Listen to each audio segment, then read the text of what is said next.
আমি যাবলৈ ওলালোঁ 1 নং কোৱানী বাপ্তিষ্ট মণ্ডলীত আৰু আমি গোট খাইছোঁ আৰু 3জনী আহি পালে এয়া আৰু স্কুটি দুটা আছে আৰু আমি 6জনী আছোঁ আৰু এতিয়া আমি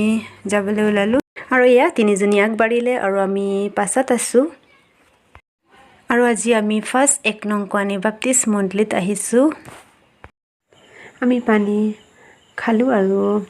গীৰ্জাঘৰ ভিতৰত সোমালোঁ আৰু মানুহবিলাক আহি আছে 125 বছৰীয়া জুবলি কোৱানী অঞ্চলত অনুষ্ঠিত হ'ব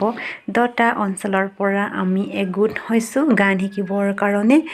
1 নং কোৱানী বাপ্তিষ্ট মণ্ডলীত আহিছোঁ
গান শিকা ভিডিঅ' কৰিব নোৱাৰিলোঁ